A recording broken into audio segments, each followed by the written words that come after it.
Our conversations were small, but somehow, they stayed with me all day. A simple good morning from him felt warmer than the sun itself. And every time he smiled, even that tiny half smile, it felt like the world paused for a second.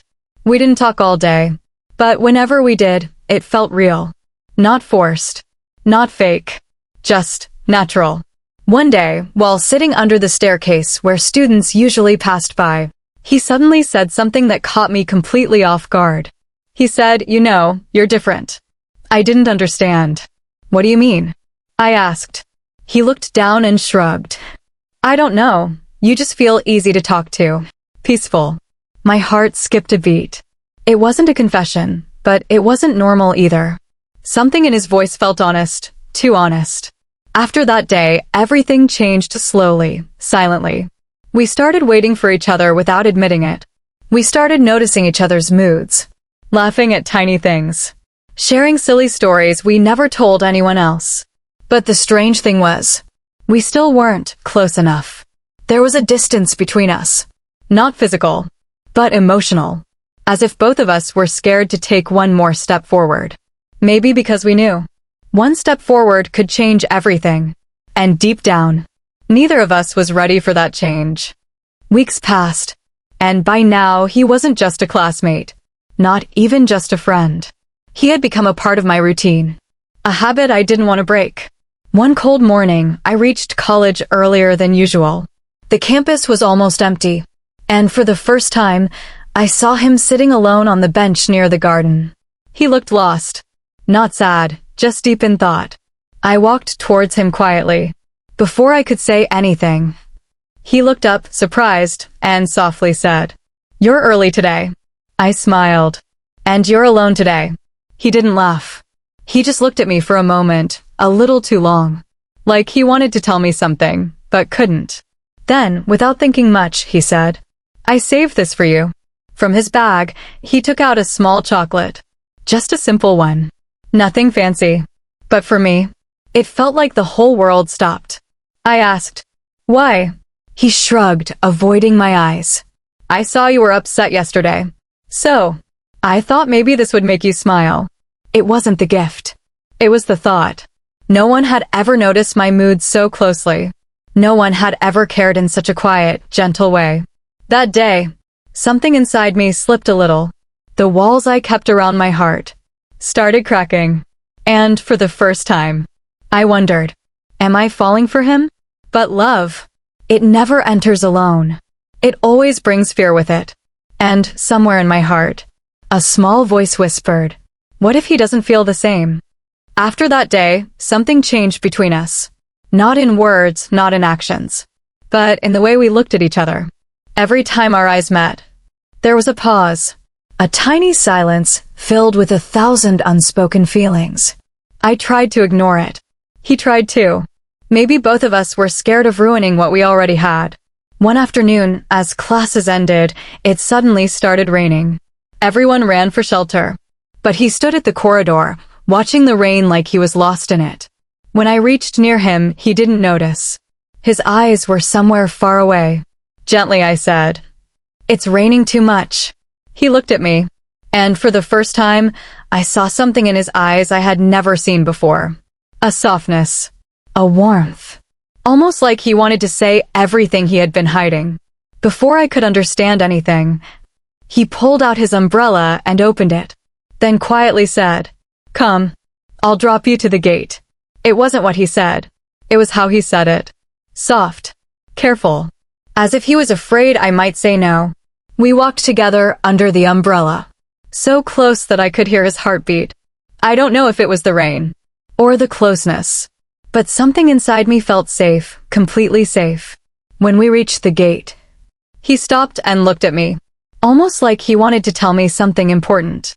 But instead, he simply said, "Take care." Just 2 words. But they stayed in my heart for days. Because sometimes, it's not the big moments that stay with you. It's the small ones. The quiet ones. The ones no one else notices. And that moment became unforgettable for me. After the rain incident, our bond grew stronger. Not because we talked more, but because now, silence between us felt meaningful. He didn't confess anything. I didn't confess anything. But still, something was happening. One day, during lunch break, I saw him sitting alone again. He looked thoughtful, the same way he did on that bench the first time. I went and sat beside him without asking. He didn't react. Maybe he was waiting. Or maybe he was just comfortable with me there. After a minute, he finally spoke. You know, I've never really been close to anyone before. I looked at him confused. Why? He sighed softly. People don't stay. They talk for a while, then disappear. So I stopped expecting. His words hit me harder than I expected. There was pain in them. A quiet kind of pain only someone who's been alone for too long understands. I whispered, I'm not like that. He turned to me, his eyes searching my face, as if trying to decide if I meant it. Then he said something that made my heartbeat jump. I know, that's why you scare me. I froze. Not because I was scared, but because I didn't expect him to be. He continued, You're the only person I don't want to lose. And that makes everything complicated. For a moment, everything around me disappeared. The noise, the students, the world. It was just him. And the truth he finally let slip out. I wanted to tell him that he wouldn't lose me. I wanted to say that I felt the same. But the words got stuck in my throat. Because sometimes, when you finally hear what you've been waiting for, your heart stops working the way it should. I didn't respond. But he didn't ask for one either. He just looked ahead and whispered, Let's just stay like this for now.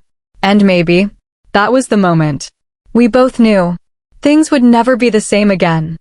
Days kept passing, and although we were closer than ever before, I started noticing something strange about him.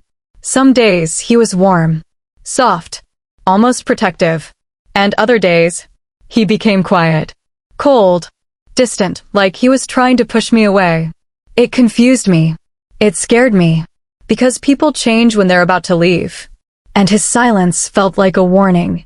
One afternoon, after class, I asked him directly, Are you okay? He nodded. Yeah, just tired. But I knew it wasn't that.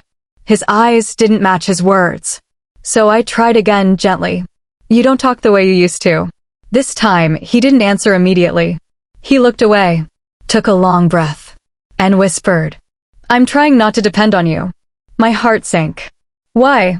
I asked softly. He gave a sad, helpless smile. Because the more I depend, the more it hurts when people leave. I didn't know what to say. He wasn't pushing me away because he didn't care. He was pushing me away because he cared too much. For a moment, we just sat there, both of us looking at the floor, afraid to look at each other. Finally, I said quietly, I'm not going anywhere. He didn't believe it. I could see that in his eyes. He whispered, Everyone says that in the beginning. And that broke me a little. Not because he doubted me, but because someone in his past must have hurt him so deeply that he couldn't trust promises anymore. I wanted to hold his hand. I wanted to tell him that I wasn't everyone, but I stayed silent. Maybe because I was scared too. Scared of how real everything was becoming. That day, while walking home, one thought kept echoing in my mind. How do you love someone who's afraid of being loved? After that conversation, I became more careful with him.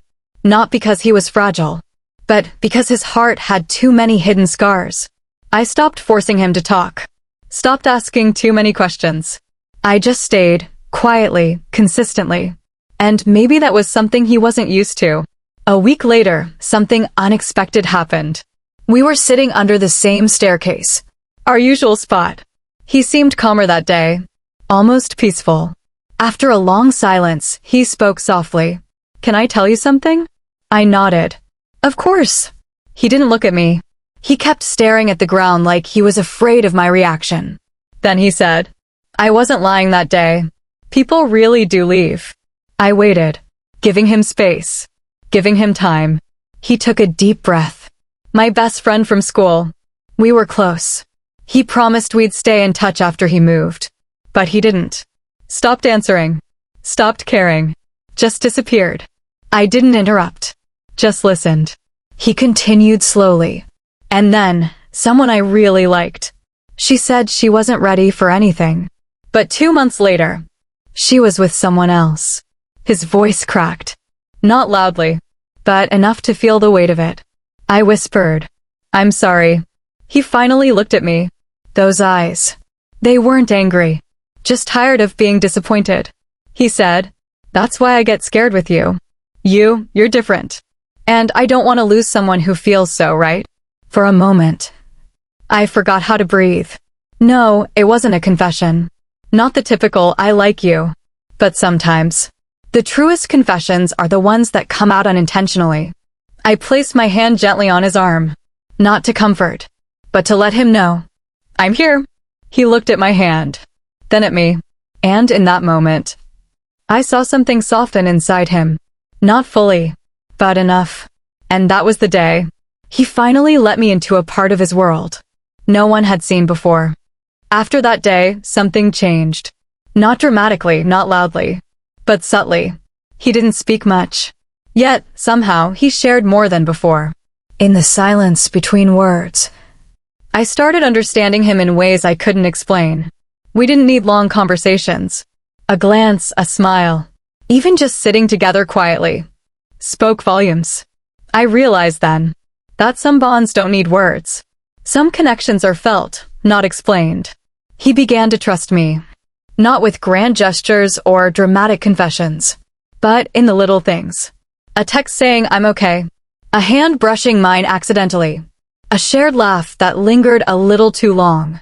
And slowly I saw the walls he built around himself start to crack, not completely, but enough for light to seep in. It was fragile, but real. And sometimes, fragile and real is far more beautiful than perfect. Life has a way of sneaking up on you. Small moments, simple gestures, become memories that stay long after the day is gone. I remember that evening. The sky painted in soft shades of orange and pink. The air filled with that quiet calm that only sunsets bring. We didn't talk much. We didn't need to. He handed me a cup of tea, and somehow that simple act spoke more than any words could. It was caring, gentle, unspoken. A promise without saying it aloud. In that moment, I realized life isn't just about big events. It's about these tiny slices of time, these fleeting seconds that somehow carve themselves into your heart. And I understood then that memories are made not in grand gestures, but in these silent, simple moments that linger long after the world moves on. And so, the story goes on.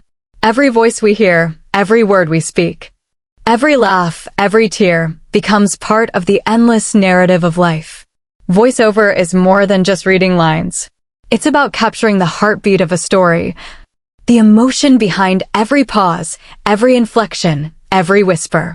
When I sit behind the microphone, I feel connected not just to the script, but to the unseen listeners who might be feeling exactly what I am feeling. This is the magic of voiceover. It bridges distances, it creates intimacy without sight, and it carries stories across time and space. So here I am, sharing stories, emotions, and moments. The microphone is my companion, and my voice is the journey. Ever evolving, ever speaking, and always, always listening. The story never truly ends. It only transforms, waiting for the next breath, the next voice, the next story to be told.